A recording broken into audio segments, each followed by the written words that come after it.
Assalamu alaikum, welcome to my YouTube channel Q Official.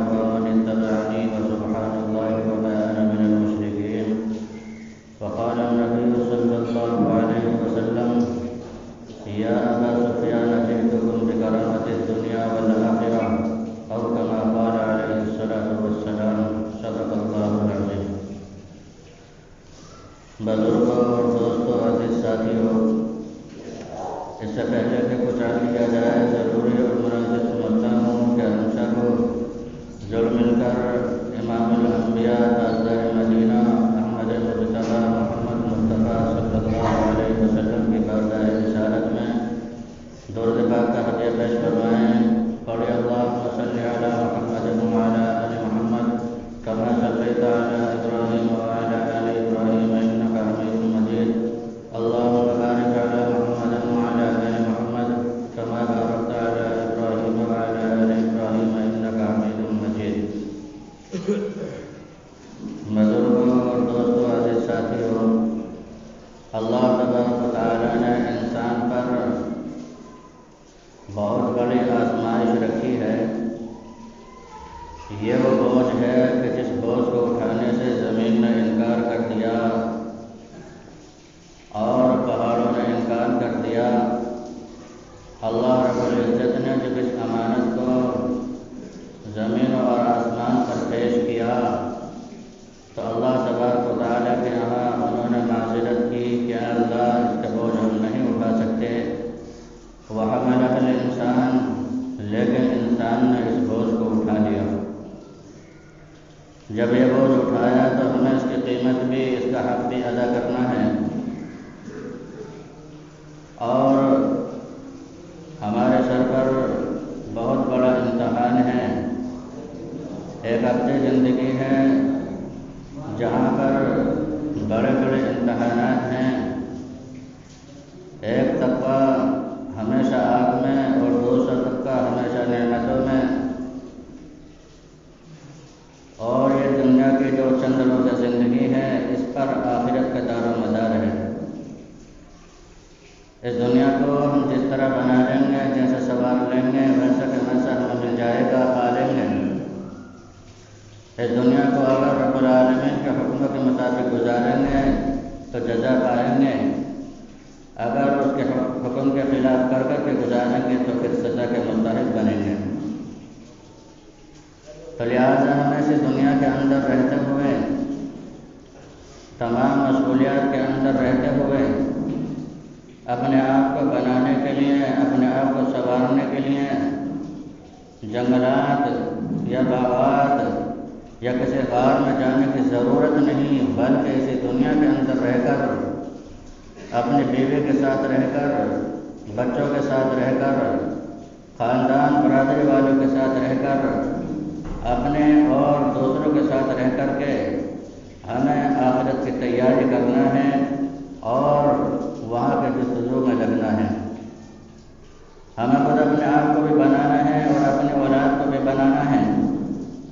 یاد رکھو، انسان جو اپنی اولاد کے لیے بہترین سرمایہ، جو بہترین چیز چھوڑ کر کے جاتا ہے، وہ اپنی اولاد کو نیک اور دیندار بنا کر کے جانا ہے۔ انسان اس دنیا سے جب رخصت ہوا، اگر اس نے اپنی اولاد کو نیک نہیں بنایا، دیندار نہیں بنایا، اور چاہے دنیا کے اعتبار سے اس نے اپنی اولاد کے لیے کچھ بھی دے دیا، کیسے محلات دے دیے، مکانات دے دیے، تو یاد رکھو میرے عزیزو، اگر اس نے دین نہیں دیا تو ایسے شخص نے اپنی اولاد کو لاوارث اور محروم رکھا۔ اگر انسان نے اپنی اولاد کو دین دیا، دنیاوی اعتبار سے چاہے اس کو مکانات نہ دیے ہوں تو میرا عزیز ایسے شخص نے اپنی اولاد کو سب سے بڑا سرمایہ دے دیا۔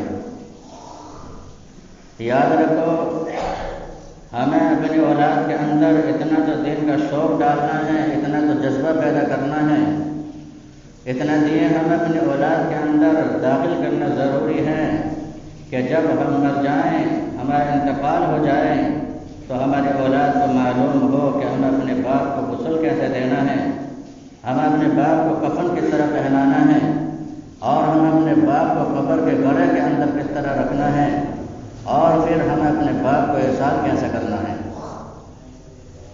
ایک دو ہفتے پہلے ایک واقعہ سننے کو ملا، اس بات کو سننے کے بعد حیران رہ گیا اور آنکھوں سے بھی آنسو جاری ہوئے۔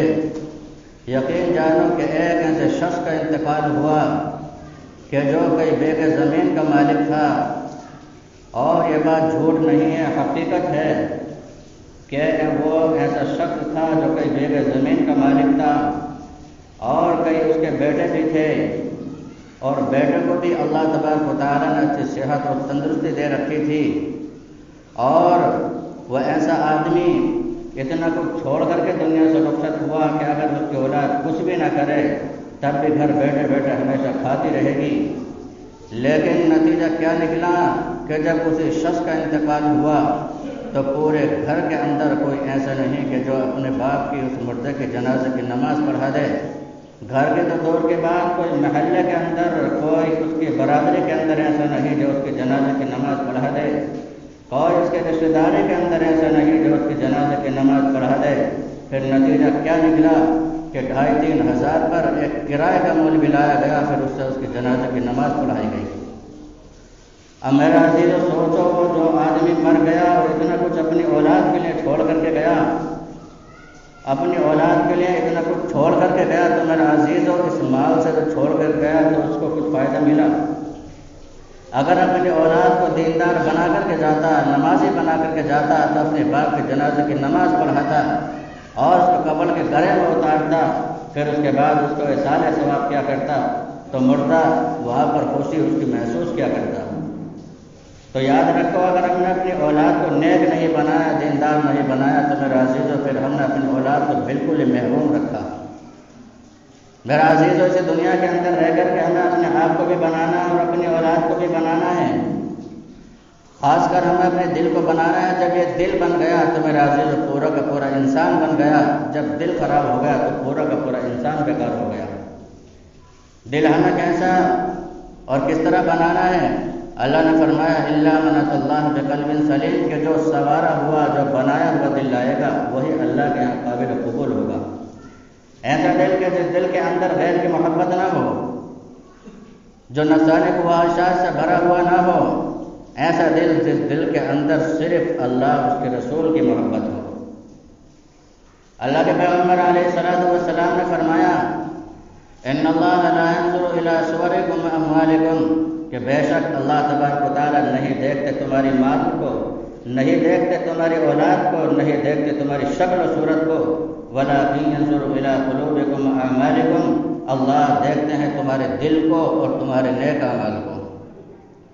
تو ہمیں ایسی دنیا کے اندر رہتے ہوئے اپنے آپ کو بنانا ہے، ہمیں ایسی زندگی کے اندر اپنے دل کو سنوارنا ہے، ہمیں اس دنیا کے اندر رہ کر ہمیں اپنی آخرت کو بنانا ہے۔ تو میرا عزیزو یاد رکھو، ہمیں خود اپنے آپ کو بھی بنانا ہے اور اپنی اولاد کو بھی بنانا ہے۔ اللہ والے ایسے لوگ ہوتے ہیں جو ہر وقت چاہے ان پر تنگی ہو یا چاہے تنگی نہ ہو، لیکن ان کے ہاتھ ہر وقت کھلے رہتے ہیں، ہر وقت ہر گھڑی ان کے ہاتھ کھلے رہتے ہیں۔ نبی پاک علیہ الصلوۃ والسلام کے ذات اقدس ایک شخص آیا اور اس نے کچھ سوال کیا، تو آپ علیہ الصلوۃ والسلام نے فرمایا کہ میرے پاس نہیں ہے، فلاں دکاندار سے میرے نام پر لے لے، وہ تجھ کو دے دے گا اور بعد میں اس کا قرض ادا کر دوں گا۔ حضرت عمر رضی اللہ عنہ پیچھے کھڑے تھے اور فرمایا یا رسول اللہ، جب آپ کے پاس نہیں ہے تو آپ قرض لے کر کے دوسروں کو کیوں دیتے ہیں؟ ایک انصاری شخص نے عرض کیا اللہ کے پیغمبر علیہ الصلوۃ والسلام، آپ عمر کی بات کا جواب نہ دیجیے، بلکہ آپ اللہ کی راہ میں دیتے رہیے اور اللہ سے تنگی کا ڈر نہ کیجیے۔ پیغمبر علیہ السلام کو یہ جملہ پسند آیا اور مسکرائے، فرمایا کہ مجھے بھی یہی کسی چیز کا حکم دیا گیا۔ میرا عزیزو، ذرا سوچیں، اللہ تبارک و تعالی ہم سے کتنے اچھے اور پیارے انداز میں کہتا ہے۔ اللہ تبارک و تعالی ہم سے سوال کرتا ہے، اے میرے بندو بتاؤ تو صحیح، کیا تم دفعتاً کیا یوں ہی دنیا کے اندر پیدا ہو گئے یا ہم نے تم کو پیدا کیا ہے؟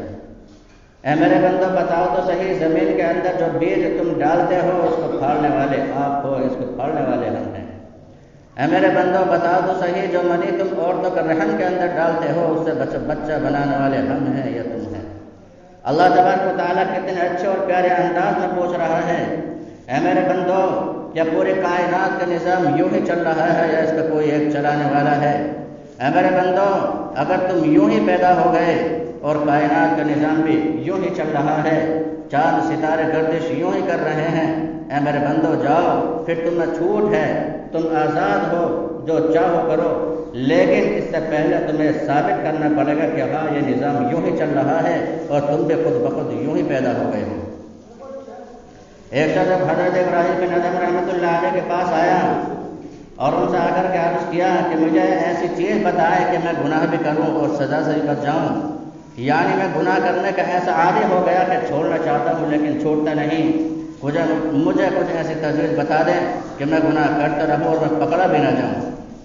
حضرت ابراہیم بن ادم رحمۃ اللہ علیہ نے فرمایا کہ تو رزق کھانا چھوڑ دے، پانی پینا چھوڑ دے، اللہ سے کہہ دینا ہے اللہ نہ میں تمہارا کھاتا تھا نہ پیتا تھا، اس لیے میں آپ کی بات بھی نہ مانتا تھا، اور جب تیری روح قبض کرنے کے لیے ملک الموت آئے تو کہہ دینا کہ ابھی نہیں جانا چاہتا، بعد میں آنا، اور جب تیرا انتقال ہو جائے تو اس کو قبر کے گڑھ میں رکھ دیا جائے، اور جب فرشتے سوال کرنے کے لیے آئے تو کہنا کہ اجازت لے کر کے کیوں نہیں آئے، جاؤ اور اجازت لے کر کے آنا، اور جب تیری کتاب کون سی کتاب، وہ وضع الکتاب فطر المجرمین، وہ کتاب جب تیرے سامنے ہو اور تیرے نامہ اعمال کو اور تیرے دفاتر کو کھولا جا رہا ہو اور تیرے عیوب تیرے سامنے وہاں پر موجود ہو، رب العالمین فرشتوں کو حکم فرما رہے ہوں کہ اس کو گھسیٹ کر کے جہنم کے اندر ڈال دو تو کہہ دینا نہیں میں جانا نہیں چاہتا۔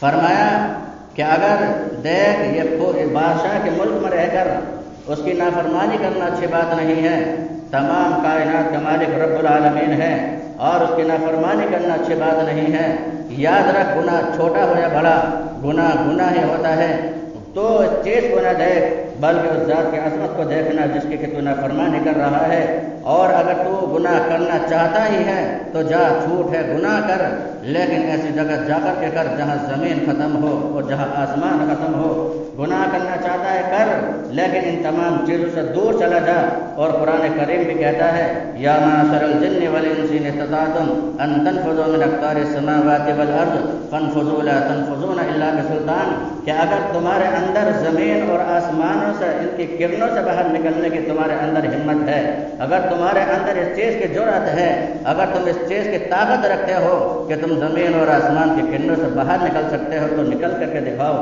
کس دلیل سے نکلو گے، کیسے نکلو گے؟ میرے عزیزوں بزرگوں اور دوستوں ذرا سوچیں، ذرا غور کیجئے کہ ہم پھر بھی ایسے رب العالمین کی نافرمانی میں کیوں مبتلا ہیں، کیوں رب العالمین کے حکموں کے خلاف ہم اپنی زندگی کو گزار رہے ہیں۔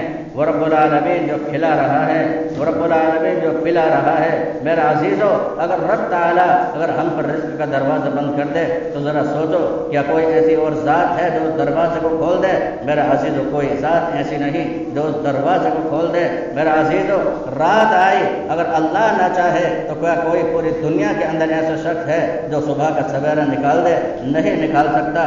دن آیا، کام کرتے کرتے انسان تھک گیا، رات آتی ہے، انسان اپنی تھکاوٹ کو دور کرتا ہے، انسان میٹھی نیند سو جاتا ہے، اور میرے عزیزو اگر دن سے رات نہ آئے تو کیا پوری کائنات کے اندر کوئی ایسا بھی شخص ہے یا پورے کائنات والے مل کر اگر زور لگا لیں تو کیا دن کو رات میں تبدیل کر سکتے ہیں؟ میرے عزیزو نہیں کر سکتے۔ ذرا سوچیں، غور کیجئے کہ رب العالمین جو اتنا بڑا مہربان ہے، اتنا رحم کرنے والا ہے، ایسی کریم ذات ہے، ہم ایسی کریم ذات کی نافرمانی کیوں کر رہے ہیں؟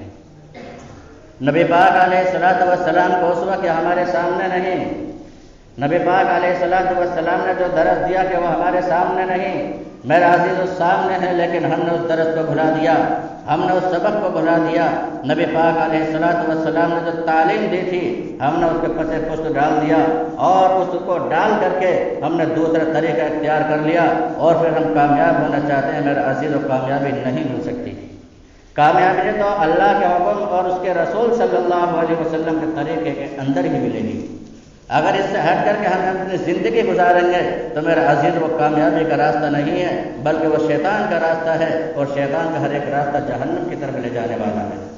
تو میرا عزیز ذرا سوچیں کہ ہم ایسے رب العالمین کی نافرمانی کیوں کر رہے ہیں، اور ایسے شفیق اور ایسے محبت کرنے والے نبی صلی اللہ علیہ وسلم کی سنتوں کا ہم اپنے گھروں سے جنازہ کیوں نکال رہے ہیں۔ آخر سوچا کہ ہم نے نبی پاک علیہ السلام کے لائے ہوئے دین کے ساتھ مذاق کیوں کر بنایا ہوا ہے۔ آخر سوچیں کہ ہم نے آپ علیہ السلام کے لائے ہوئے دین کے ساتھ ہم کھلواڑ کیوں کر رہے ہیں۔ آخر سوچیں کہ ہم آپ علیہ السلام کی ایک ایک پیاری پیاری اور چھوٹی سی سنت، بڑی سی سنت، آخر میرے عزیزو ہم اس کا کیوں جنازہ نکال رہے ہیں، آخر کیوں اس کو ہم اپنی زندگی کے اندر نہیں لا رہے ہیں۔ میرا عزیزو اگر ہم اپنے دل سے پوچھیں گے تو دل ایک ہی آواز دے گا، اے انسان تو نے اپنے دل کو بگاڑ لیا، اے انسان تو نے اپنے دل کو بگاڑ لیا۔ اگر تیرا دل سنور جائے گا تو اس کے اندر اللہ کی محبت آ جائے گی، جب اللہ کی محبت دل کے اندر آ جاتی ہے پھر پورا کا پورا انسان بن جاتا ہے، سنور جاتا ہے۔ نبی پاک علیہ السلام نے ہر ایک طریقہ بتایا کہ تمہیں چھوٹوں کے ساتھ کس طرح رہنا ہے، تمہیں بڑوں کے ساتھ کس طرح رہنا ہے، تمہیں اپنوں کا، تمہیں دوسروں کے ساتھ کس طرح رہنا ہے، تمہیں اپنی بیویوں کے ساتھ، اپنے بچوں کے ساتھ کیسے رہنا ہے، تمہیں چھوٹے بچوں کے ساتھ کس طرح رہنا ہے۔ آج تو ہمیں ایسا لگتا ہے کہ ہمارے دل سے محبت نام کی چیز ہی نکل گئی۔ بچے آئے، شور مچایا، ڈانٹ دیا، ان کو مار دیا، بھگا دیا۔ حالانکہ آپ علیہ السلام کی مبارک سنت کیا ہے؟ اللہ کے پیغمبر راستے کے اندر جاتے ہیں، بچے ملتے ہیں، اللہ کے پیغمبر ان کو سلام کرتے ہیں۔ سلام کرنا بچوں کو یہ پیارے نبی علیہ السلام کی مبارک سنت ہے۔ اللہ کے پیغمبر ممبر شریف پر کھڑے ہیں، خطبہ دے رہے ہیں، حضرت حسین رضی اللہ عنہ سامنے سے آتے ہوئے نظر آ جاتے ہیں۔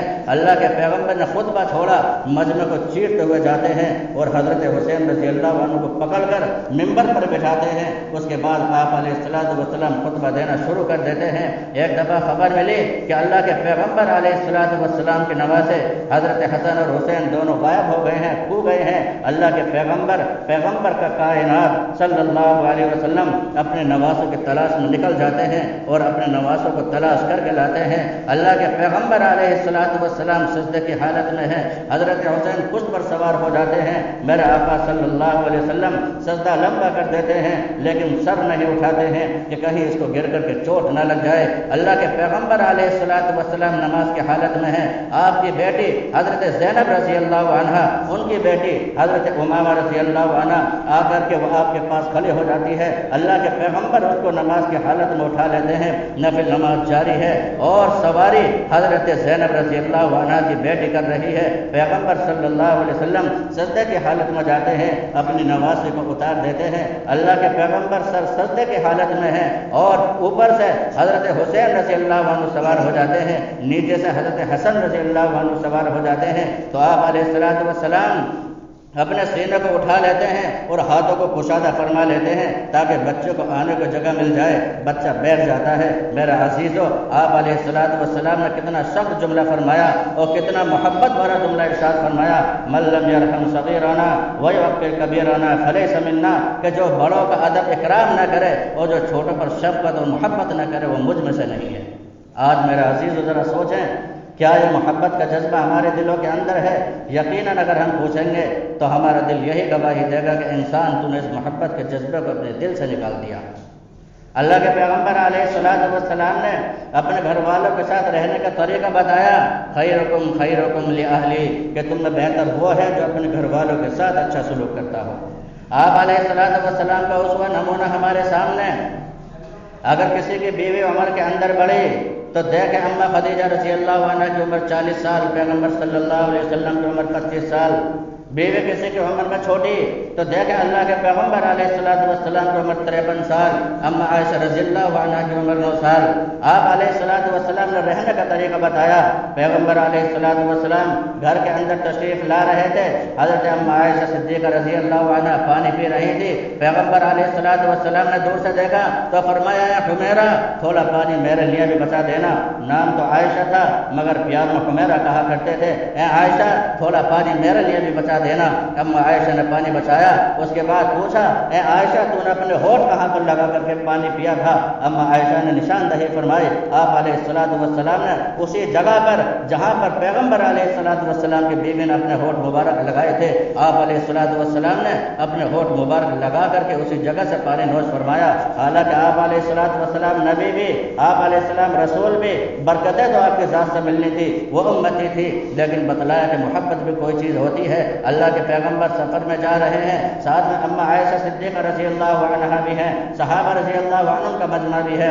آپ علیہ السلام نے صحابہ کو آگے بھیج دیا اور اما عائشہ نے فرمایا اے عائشہ کیا میرے ساتھ دوڑ لگاؤ گی؟ اما عائشہ نے فرمایا یا رسول اللہ ضرور لگاؤں گی۔ اللہ کے پیغمبر کائنات کا سردار، وہ نبی جس کے صدقے اللہ نے پوری کائنات کو بنایا، محمد الرسول اللہ صلی اللہ علیہ وسلم اپنی بیوی حضرت اما عائشہ رضی اللہ عنہا کے ساتھ دوڑ لگا رہا ہے۔ اما عائشہ آگے نکل جاتی ہیں، کہتی ہیں یا رسول اللہ میں آپ سے جیت گئی، آپ ہار گئے، آپ پیچھے رہ گئے۔ اللہ کے پیغمبر فرماتے ہیں عائشہ ہاں تو جیت گئی۔ ایک اور موقع آیا، اللہ کے پیغمبر سفر میں، اسی سفر میں آپ کے ساتھ اما عائشہ رضی اللہ عنہا بھی تھی، پھر فرمایا اے عائشہ کیا میرے ساتھ دوڑ لگاؤ گی؟ یا رسول اللہ ضرور لگاؤں گی۔ اللہ کے پیغمبر کائنات کا سردار اپنی بیوی کے ساتھ دوڑ لگا رہا ہے، اس دوڑ میں اللہ کے پیغمبر آگے نکل جاتے ہیں، اما خدیجہ پیچھے رہ جاتی ہے۔ آپ علیہ السلام فرماتے ہیں اے عائشہ یہ اس والی دوڑ کا بدلہ ہو گیا، اس وقت میں ہار گیا تھا، اس وقت تو ہار گئی، حساب برابر ہو گیا۔ میرے آقا علیہ السلام نے ہر ایک چیز کا طریقہ بتایا۔ اللہ کے پیغمبر علیہ السلام کی ایک مرتبہ حضرت میمونہ رضی اللہ عنہا جو آپ علیہ السلام کی بیوی اور ہم سب کی ماں ہیں، ان کے یہاں باری تھی۔ جب رات آئی ان کے بستر پر آرام فرما ہے، تشریف فرما ہے۔ رات میں اللہ کے پیغمبر علیہ السلام باہر جاتے ہیں، حضرت میمونہ رضی اللہ عنہا کی آنکھ کھلتی ہے، پیغمبر کو بستر پر موجود نہیں پایا۔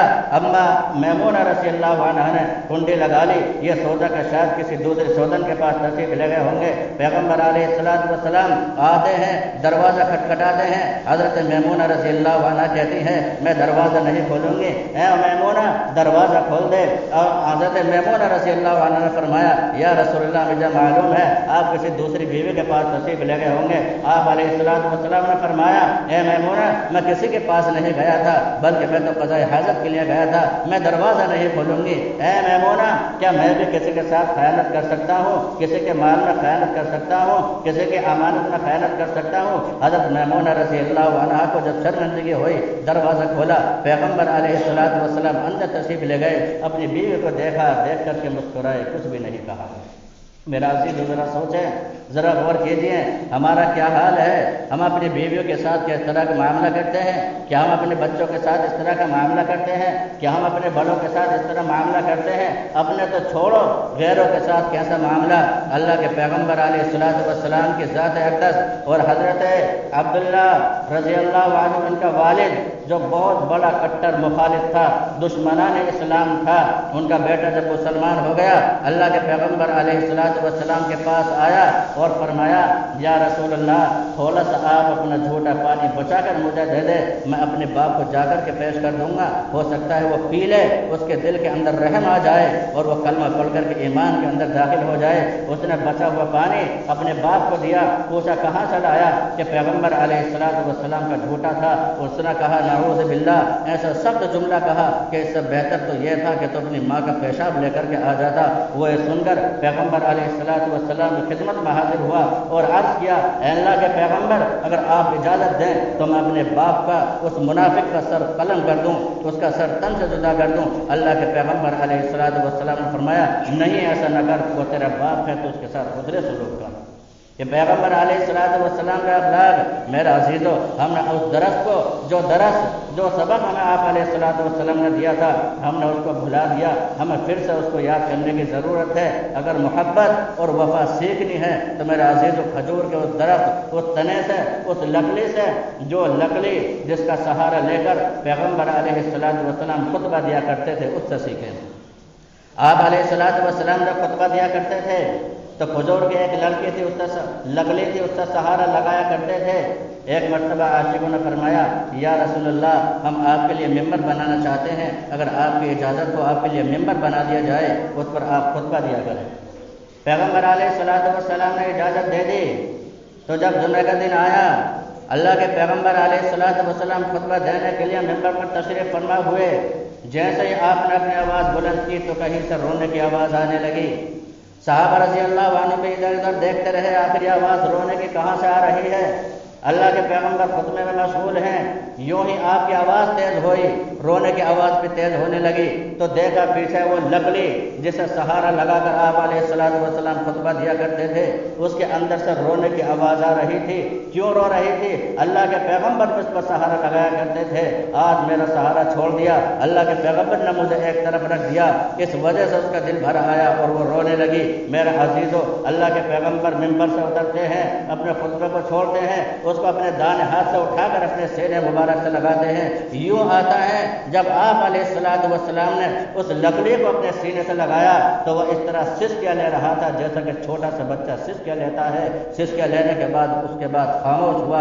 میرا عزیزو، اللہ کے پیغمبر نے اس سے وعدہ لیا، میں تجھ سے وعدہ کرتا ہوں کہ میں اللہ سے عرض کروں گا اللہ تیرا درخت جنت کے اندر لگا دے۔ میرا عزیزو، ذرا سوچیں، اللہ کے پیغمبر نے ہم سے بھی وعدہ لیا کہ چیز کا وعدہ لیا، اے لوگوں، جو شخص مجھے اپنی دو چیزوں کی ضمانت دے دے کہ ان کا غلط استعمال نہ کرے، یعنی اپنی زبان کو غلط طریقے سے استعمال نہ کرے، اپنی شرمگاہ کا غلط طریقے سے استعمال نہ کرے، میں اس کو جنت کے اندر گھر دلانے کا ضامن ہوں۔ تو میرا عزیزو، ذرا سوچیں، ہم نے آپ کے فرمان کی کتنی قدر رکھی، ہم نے آپ سے کیسی محبت کری۔ میرا عزیزو، رمضان کا مبارک مہینہ قریب آ رہا ہے، صرف ایک مہینہ رہ گیا ہے۔ اللہ کے پیغمبر علیہ السلام کا معمول تھا کہ جب رجب کا مہینہ شروع ہوتا، حضرت ام سلمہ رضی اللہ عنہ فرماتی ہیں، جو ہم سب کی ماں ہیں، پیغمبر علیہ السلام کی بیوی ہیں، کہ جب رجب کا مہینہ آتا، اللہ کے پیغمبر علیہ السلام کثرت کے ساتھ شعبان اور رجب کے اندر روزے رکھا کرتے تھے،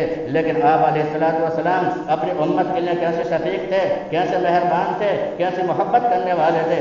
آپ نے فرمایا کہ جب شعبان کا آدھا مہینہ آ جائے تو میری امت روزے نہ رکھے۔ یہ آپ علیہ السلام کی شفقت کی وجہ سے تھا، یہ آپ علیہ السلام کی محبت کی وجہ سے تھا، تاکہ 15 دن پہلے سے روزے رکھنے چھوڑ دے، ان کا بدن قوی ہو جائے، مضبوط ہو جائے، رمضان کے لیے ہمتن متوجہ ہو جائے۔ میرا عزیزو، بزرگوں اور دوستو، یہ ہمارے لیے سیزن کا مہینہ آ رہا ہے۔ جو کاروباری لوگ ہوتے ہیں، جب سال میں 2-4 مہینے ان کا سیزن چلتا ہے تو آپ ان سے پوچھو کہ بھائی مجھے 10 منٹ دے دے، وہ آپ کو 10 سیکنڈ بھی نہیں دے گا۔ اس سے جب آپ پوچھو گے کہ بھائی آپ کے پاس 10 منٹ بھی نہیں ہے تو وہ کہے گا کہ بھائی سال میں 2-4 مہینے کے لیے سیزن آتا ہے، اس کے بعد آرام سے بیٹھ کر کے باتیں کریں گے، اس کے بعد بیٹھ کر کے ہمیشہ جہاں چاہیں گے جائیں گے، جو چاہیں گے کھائیں گے پیئیں گے۔ اس وقت یہ میرے سیزن کا مہینہ چل رہا ہے، سیزن کا دور چل رہا ہے، اس لیے میں تجھے 10 منٹ تو کیا 10 سیکنڈ بھی نہیں دے سکتا۔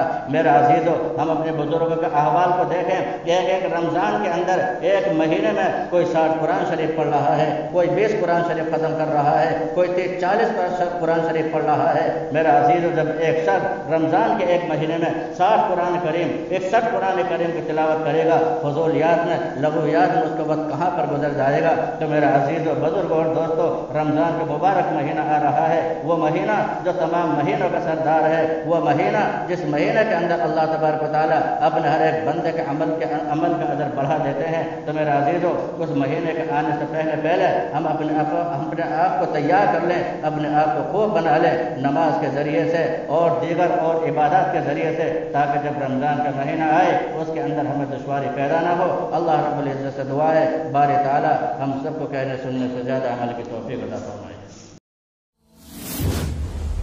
Please my channel subscribe and video like share. Thank you for watching my video.